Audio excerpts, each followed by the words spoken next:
When your heartburn and now inflammation we wafumu. Now would ye person we find you because of wejuma and akwaniaba, you can't carry it alongside with you. If you could be an outcry in shoe bottle a bit me a bonny idea. So there is a convenient way for you. You can get this Gaviscon and now gastro and now magasa tablets. Mubia ubenya tobia so try drona chew to form paste. Swallow before you take in water.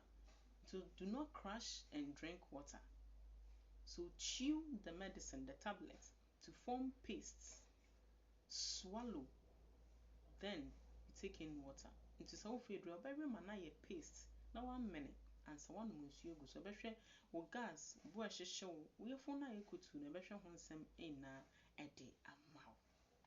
So wo ewa honsem sem anabiaye a wo no ye nwusie ho adwuma time bia obowa anabiaye na wo no so futuro e wo ho panti time bia na futuro ni ade enti obowa me recommend eduro ye etwegu wo screen so yi ede maw se kope eduro yi bito 2 blocks ebehwe wo honsem de amaw se kata na achi uminimu na ye wo ya uminimu aye kuro abowa ama uminimu aye kuro ana uminimu ekeka epreke kope eduro yi bito ana so se wo yo bi nso a wo hye tawai bi nti age wo ewabo kope bito e wo dwaman so ba bia ana so se fa na ma ye etwegu wo screen so from Advocate Pharmaceuticals na omo ema wo bi emfankoton ana so se upe bi aton so a omo bema obi ato. That's it.